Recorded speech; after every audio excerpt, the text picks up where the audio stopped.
Welcome back. In this lesson, we're going to find a sub-niche within your chosen niche market.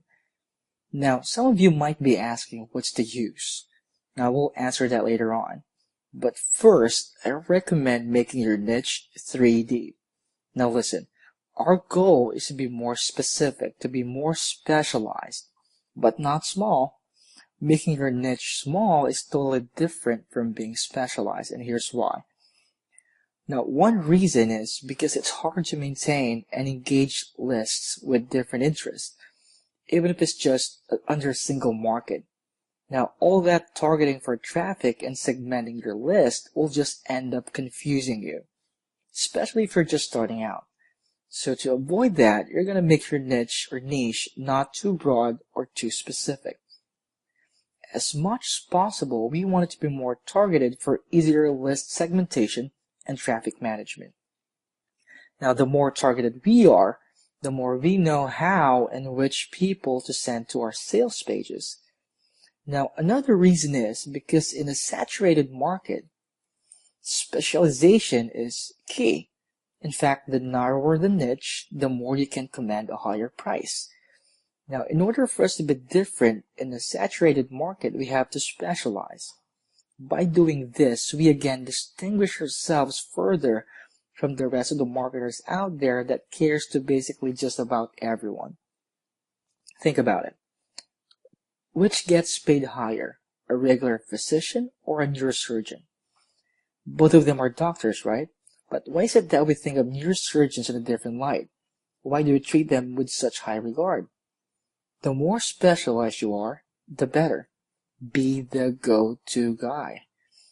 There's this certain aspect that you want your prospects to know you as. Now here's the thing.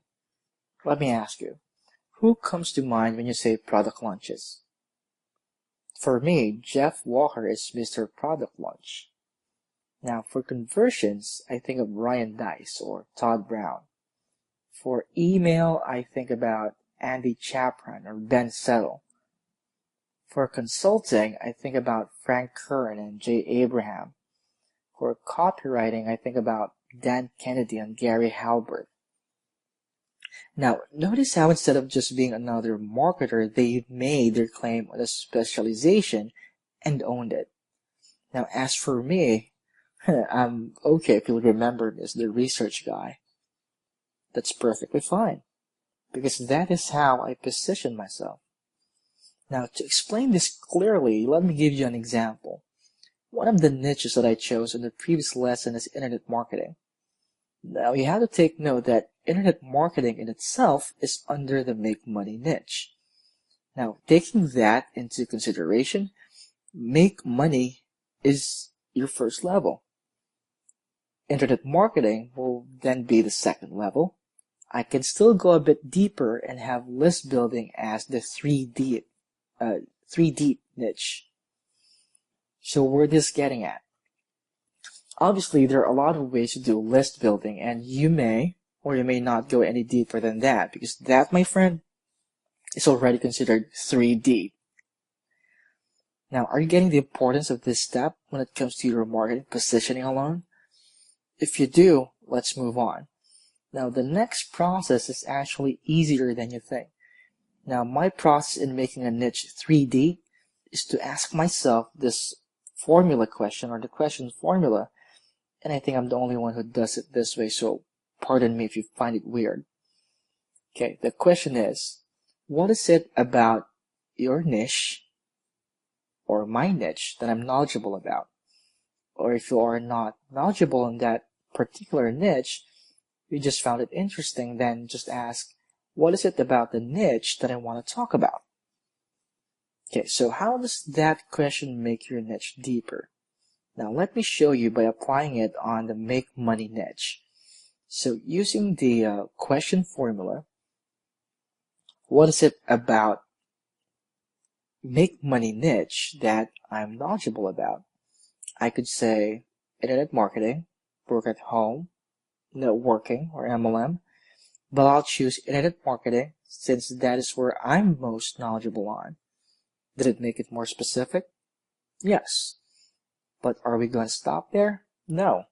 We're only at the first level. You need to go deep, second level.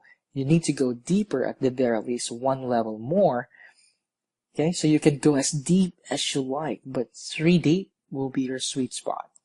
Now we're going to ask again the same question, and this time we're going to substitute our initial answer on the niche part, which in this case is internet marketing.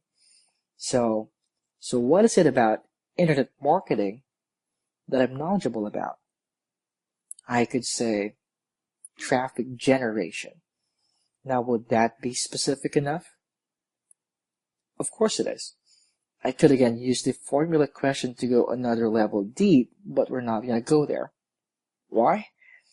Well, that might be too deep. Now, don't get me wrong. In the internet marketing niche, going 4 deep will be just right. But for other niches out there, you run the risk of being too specific if you go a level deep more. Now, if a niche is too small, generating ideas or lack of it can be a problem. You can be more laser targeted once you already have the experience, but since you're new to this, going 3 deep gives you a bit of a leeway. Okay? So now if I wanted to go deeper, all I need to do is ask myself again that question formula. Now see how simple this is? Now, why do you think the question formula is patterned the way it is? I mean, wouldn't it be simpler to ask, what's the sub-niche of this niche? Right? I know you might be thinking that. That's great and all, but you see, we don't just want a deep and specialized niche. What we want is a sub-niche that we still have an affinity with. Now, you can make it deeper all you want, but without the knowledge or the interest factor, now you'll be wasting your time. Knowledge and interest should always be in the mix. Remember, you're trying to provide answers to people's problems. Now, how are you supposed to provide real-world solutions if you yourself are not knowledgeable enough or not researched enough to do so? Well, that's it for this lesson. The next lesson, I will show you the hot niches that are guaranteed to make you money even if there's a ton of competition.